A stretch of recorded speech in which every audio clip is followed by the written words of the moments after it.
bakunzi ba Burundi Kingdom TV ndaziko muri benshi cyane mudukurikirana mu bice bitandukanye by'igihugu. Kuri uyu munsi mwamaze kubona ngira ngo ahantu turi mu kibanza aho hariko barabera amasengesho y'abasanzwe bari mu idini ry'aba Islam, aho basanzwe bahimbaza umunsi mukuru w'intama, aho bibuka aho witwa Abraham yatanga novuga yagomba gutanga umwana wiwe Ismail, kumutanga ko nk'ikimazi, hanyuma araheza abona intuzenye intama irungizwe n'Imana, irungizwe n'umumarayika Jibril. Nito formidable, tonable, admirable, considérable. Turaza kuvugana n'abayisilamu benshi, twabonye abaririmbyi batandukanye bari hano, bari muri kino kibanza baje gusenga. Mukanya turaza gufata kanya ko kuyaga n'abandi ba Islam kugira ngo mushobore kumenya neza ivyerekeranye n'uyu munsi mukuru, mwumve n'ukuntu bawiteguriye. Murabona ikibanza turimo ngaha, murabona yuko bariko barasenga, nico gituma dukoresha ijwi rituje kugira ngo niduhave twerekana yuko mengo turabaye ba indiscipline, dukoresha akajwi gatuje kugira ngo niduhave dutera induru abariko barasenga ngo tubagore. Ubandane gutukurikirana rero, baracariko barasenga. Mukanya turaza kuyaga n'abarisanzwe bariko barasenga n'abandi baririnzi bakomakomeye twabone baje gusenga hano, muraza kumva mukanya. Yes, bandane turi kumwe nawe. Allah أوصيكم ونفسي بتقوى الله سبحانه وتعالى. لك الحمد يا الله على ما مننت به علينا من بلوغ هذا اليوم العظيم. Mola wetu tunalazimika kukushukuru ya kutufikisha katika siku hii kubwa yaumun rafa'aka qadahu ya Rabbana, siku ambayo umeinua nafasi yake Mola wetu, yaumun samaitahu yaumal hajjil akbar, siku ambayo mwenyewe Allah uliita siku ya hija kubwa. Kwa nini iitwe siku ya hija kubwa? Ndugu yangu Muislamu, imeitwa siku ya hija kubwa. Leo mahujaji wanatekeleza ndani ya siku hii makubwa katika ibada yao ya hija, ikaitwa yaumul hajjil akbar, yarmuna jamratal aqaba. Yes, bakunzi ba Biki TV, nkuko nari nabibabwiye ko tuza kuyaga n'abasanzwe bari muri iyo dini ry'aba Islam, aho mubona yuko igikorwa cyo gusenga bahejeje kukirangiza muri kano kanya kuri uyu munsi mukuru. Muza kumva neza inkomoko yawo iyo wasanzwe, inkomoko yayo iyo wavuye. Muri kano kanya tugira tuyage n'aba Islam batandukanye, aho bagira batubwire inkomoko y'uyu munsi mukuru. Turaza kuyaga n'abandi ba artiste bakomakomeye batandukanye batubwiye yuko bari mu bibanza bitandukanye. Turaza kubashikaho aho bari, abari kwijabe, abari hehe, dushobore kuyaga nabo. Akakanya rero tugira tuyage n'uyu mubona ari hano, dushobore kuyaga neza, ashobore kutubwira neza inkomoko y'uyu munsi mukuru. Mbega wavuye hehe? Abantu bavuga ibitandukanye mu idini rya Islam, murabona yuko abantu bashobora kuvuga ibitandukanye, babikura kuki? Hariho amabanga mushobora kuba myibaza ko ari amabanga mu idini ry'aba Islam. Benshi mu basanzwe bari mu idini ry'aba Kristo badatahura, mukanya uraza gutahura neza novuga ibijanye n'iri dini ry'aba Islam. Ngira ngo mborume ngo aracari ku telefone, agira telefonera turondere n'abandi ba Islam batandukanye dushobore kuyaga neza muri kano kanya. Murabona yuko bahejeje gusenga, sinzi iyo baca baja, sinzi bica bikurikira ivyo ari byo. Ndakuramutse bro. Muraho. Uko fresh? Alhamdulillah. Ya twe twazindutse muri kano kanya mu gatondo tuza ngaho kwira tuzi yuko idini ry'Abayisilamu ririko rirahimbaza umunsi mukuru. Imbere yuko ushobora kugira icyo ushikirije nashaka widondera ariko baradukurikira. Je nitwa Ndikumana Suleiman. Nkaba nsanzwe ndi mu mizirima nkuko mubibona. Yego. Ndikumana Suleiman niwe turi kumwe asanzwe ari muri iryo dini rya Islam. Uyu munsi mukuru mwahimbaje umunsi mukuru wiki? No munsi ni umunsi mukuru witirirwa intama. Muri rusangi nico. Akaba ari umunsi mukuru abasilamu bose muri rusangi bitirira inyama bivaye nuko kuri uno munsi mukuru batubwira ko ari intama yoba yatanzwe bivaye n'ubumenyi mfise isubirira umwana Ismail kuri uno munsi kugira ngo intama ishobore kumucungura mu gihe ariwe bari bagiye kubaga.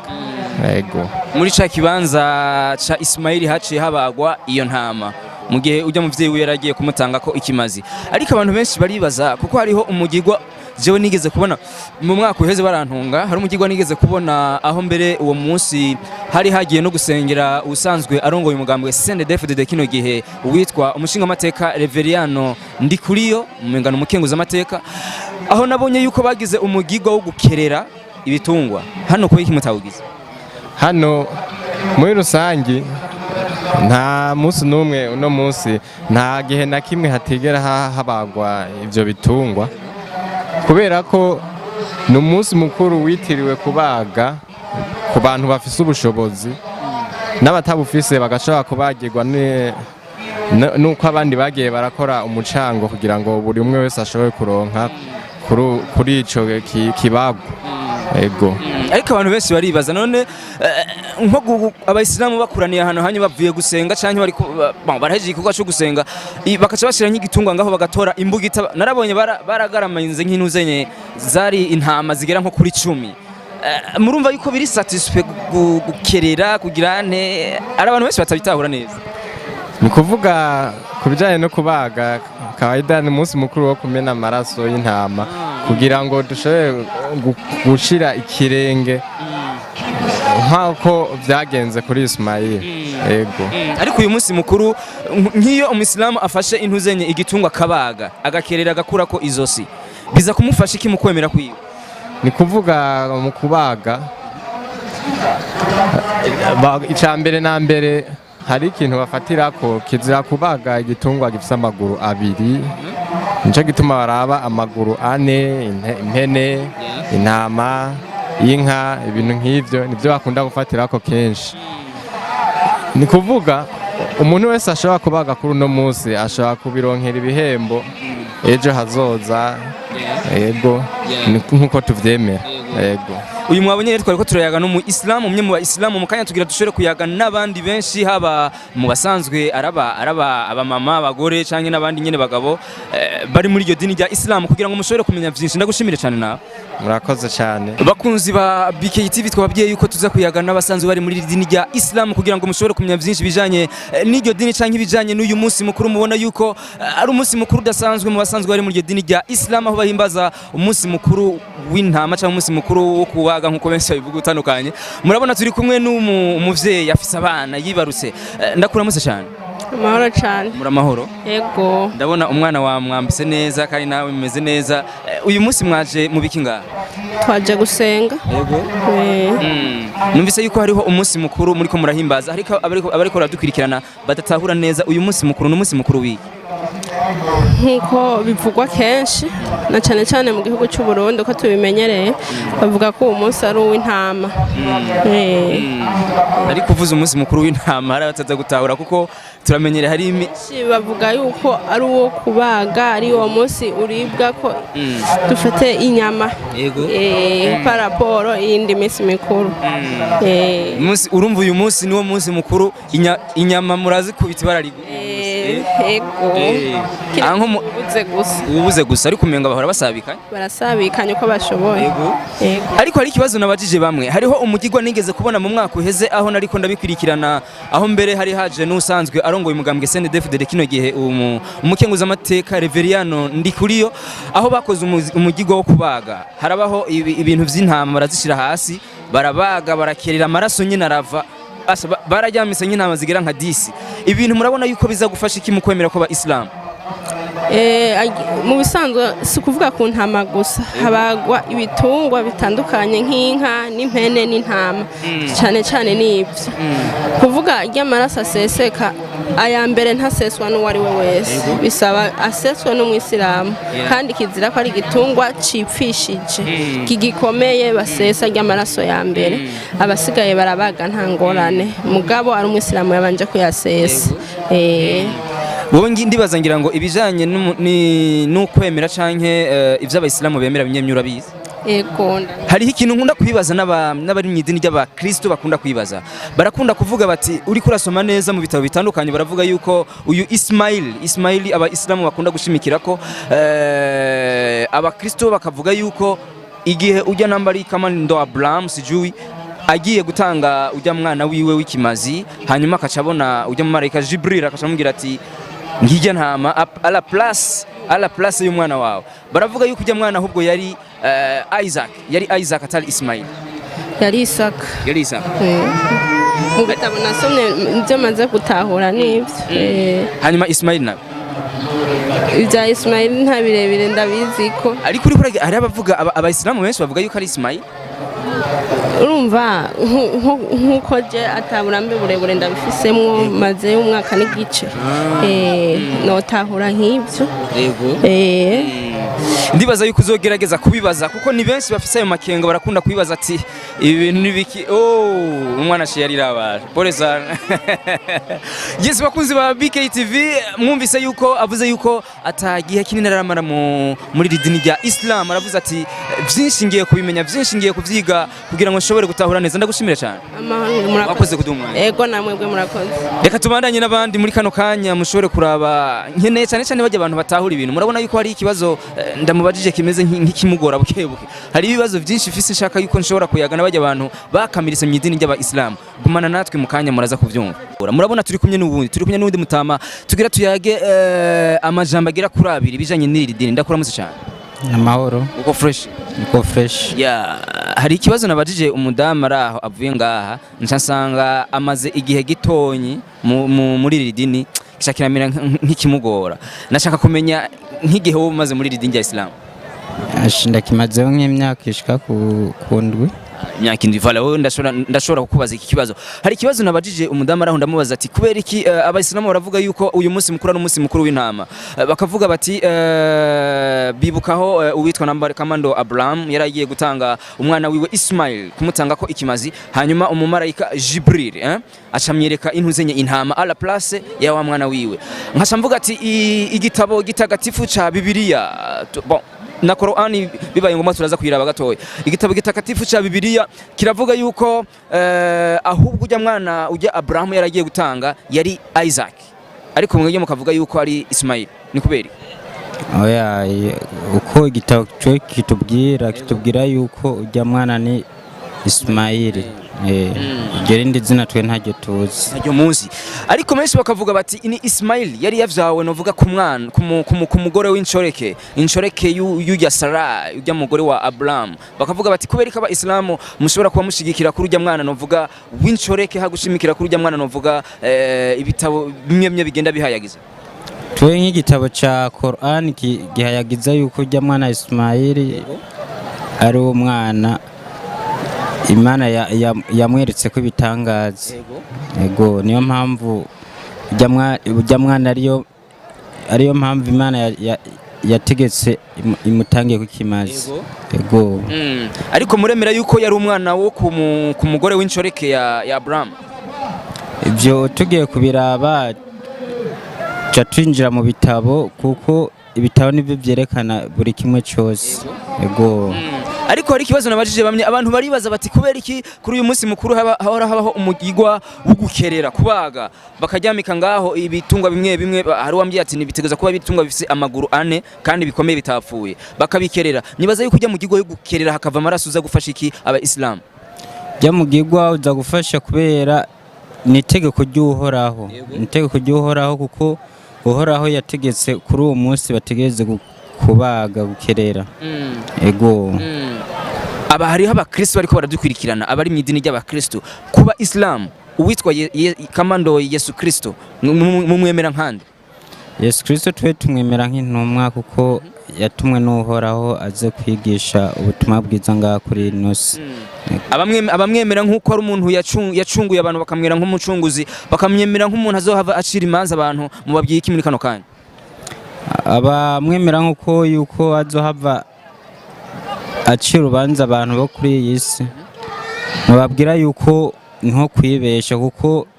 uzoca urubanza n'uhoraho wenyine kuko niwe azoba azi ibikorwa umukiramuntu wese azoba yarakoze ego ariko bafatiye cyane cyane mu bitabo bitagatifu hari bakunda kuvuga bati hari ahantu handitse aho bavuga bati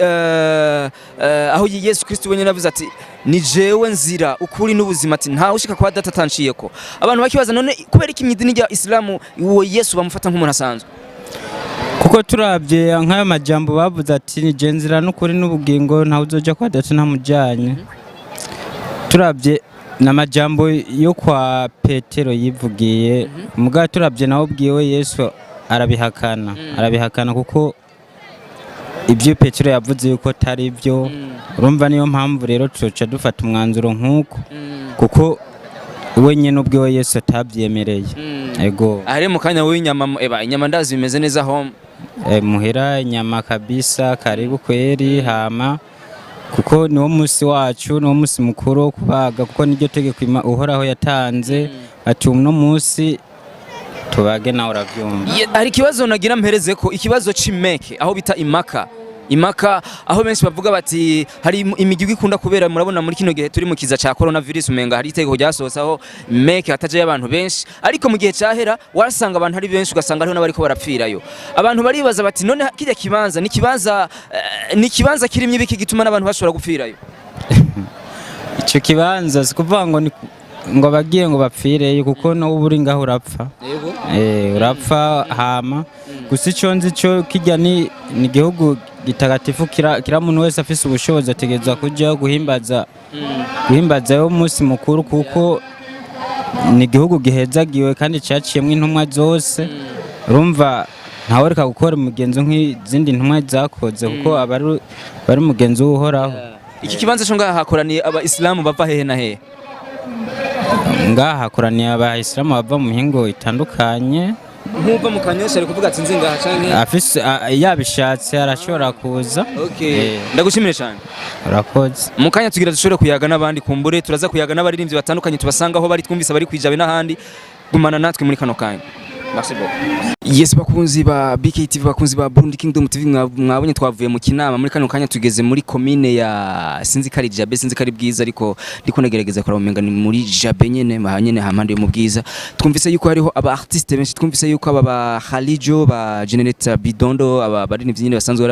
aba artiste ba hano muri Buja Flavor muri 257 bariko barahimbaza nabo nyene uyu munsi mukuru w'aba Islam umunsi mukuru w'intama iki kibanza rero ndimwe ni ngaha kwijabe hampande y'umusigiti aho numvise yuko muri Generate Bidondo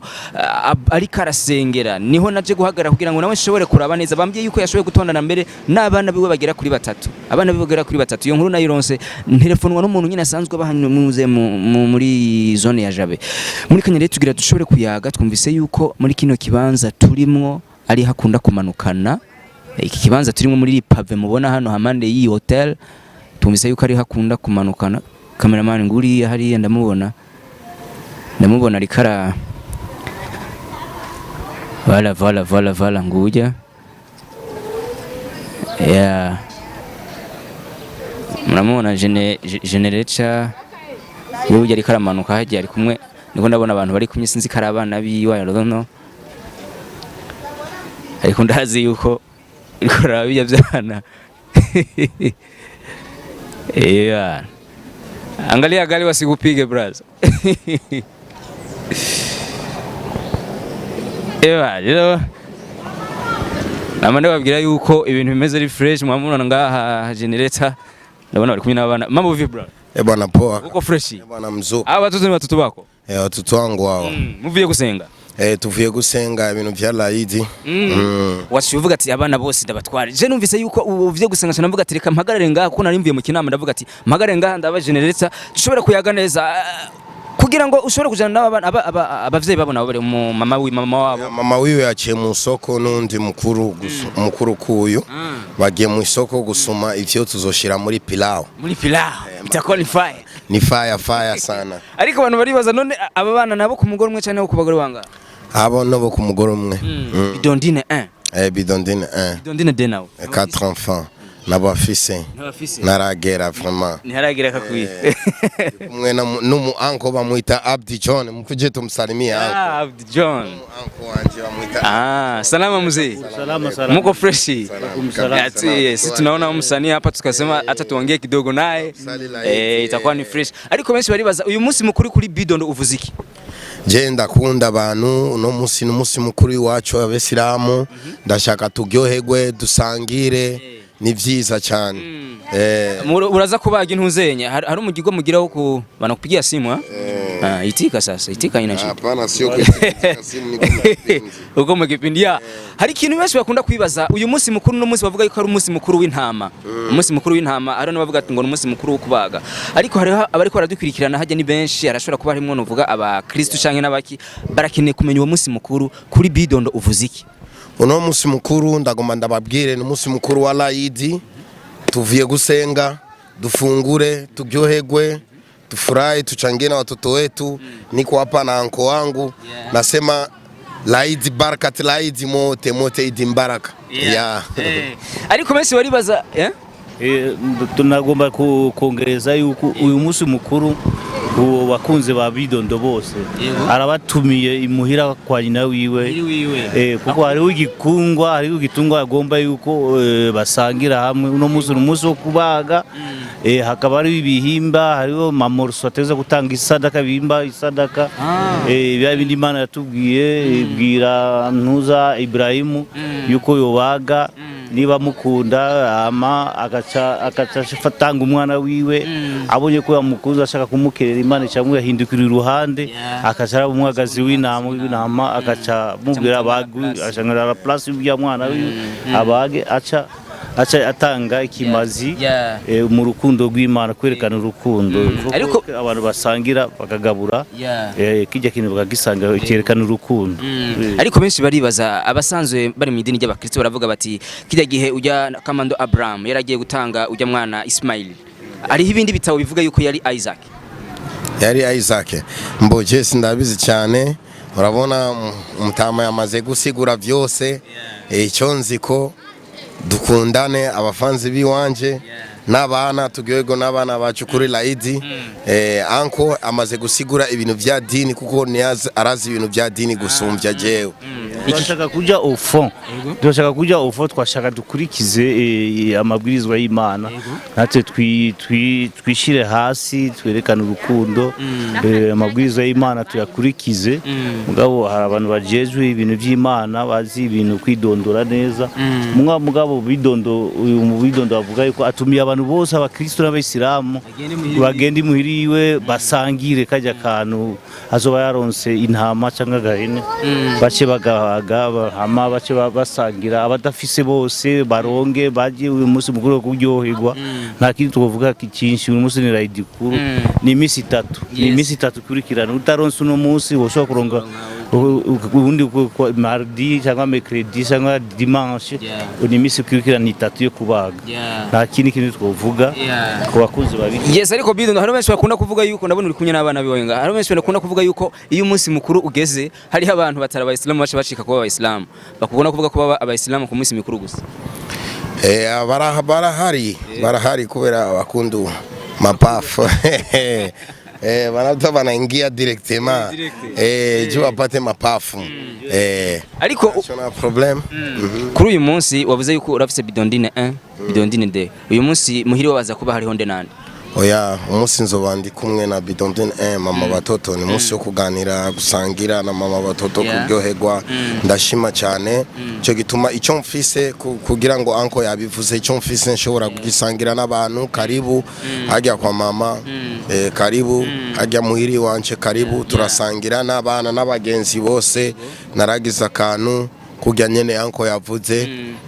ndakunda abantu ndakunda gusangira n'abantu ni byiza cyane. Yes bakunzi ba BKTV mwamwumvise Bidondo generator nishobora kuyaga byinshi ndabona yuko ari karagenda kugira ngo ashobore kwakira abantu natwe nka BKTV turashobora gukubitirayo dukubita ipira dukubita hari inyama burya nyama uno munsi nyama ni nyinshi nyama niyo zirahari gusumvya ubwabwa ariko akantu nagira mpereze ko tumaze gukubona urusanzwe uri mu artiste nshobora kugira nta kubajije akabazo kuvyerekanye n'umugabo wakuririmba muri kino gihe uri mu biki ndiko ndakora na makomedi kandi ndiko ndakora na narasore clipe zitatu hanyuma nca ndabandanya na makomedi ushaka kuraba makomedi ziwanje ni kuriga channel wanje gusa ya Bidondo cyubone ibintu byanje byose mbo abafanzi banje bakera ni bamenyereye ibintu bya YouTube ndiko ndagerageza kubabwira kugira ngo mubone akazi kanje ngene kariko karagenda mujikaze mwende ku YouTube mugire subscribe kuri ansore kintu muca mukibona direct mugire subscribe kuri channel yanje bizobafasha kugira ngo mubone ko nanje ndi muri temps nanje ndiko ndakora kama kawa bakunzi ba BKTV mwabonye twari kumwe n'abana ba Generator Bidondo twari kumwe kandi na Generator Bidondo aho yaravuye gusenga ariko arakubitira kumuhana ariko aragenda muhira kugira ngo ashobore kwakira abantu benshi murumvise no mu uncle wibaheje kubisigura neza wowe na muri kura dukwirikirana uri hafi gerageza ukubitire muhiri wiwe ukubita icyakura wali mapilao sijwe bitu bingi nyama ugwagwa harimo n'ugwagwa ubwabwa ndoni ubwabwa sindo wali kweli kama kawa mshamuona kimbirigiti nakushimira cyane bro twayaze bye bwana asante sana bwana nawaambia watu hata wakipenda wafike pale Nyabugete Beach tutakuwa na watoto hajya kwa Obama Shop Nyabugete Beach na kandi kile nshobora kumushimira Jeremiah Africa from Canada no muntu yamfashije cyane mu ndirimbo ziko ziraza audio yamaze kuri ya audio bo mugabo ariko rampangira ibintu vy'ama clip ni shopping yavuze kwa K-Mars azomugurira mbuzu za 2 million kugira ngo yo clip eberewe neza ni moto bwana nshimara bana Jeremiah Africa from Canada thank you Jeremiah K-Mars arakurindiriye ku mbuzu za location ya video kama 2 million hatari ahanze n'uvume ngo nusura kubashimira mwese muri kumwe dukurikirana abakunzi ba BKTV ndabakunda cyane ndagushimira cyane bro ewana merci beaucoup nanje ndabakunda asante sana na bien witagatire bigende neza mapema sana kama kawa turabubaha cyane sawa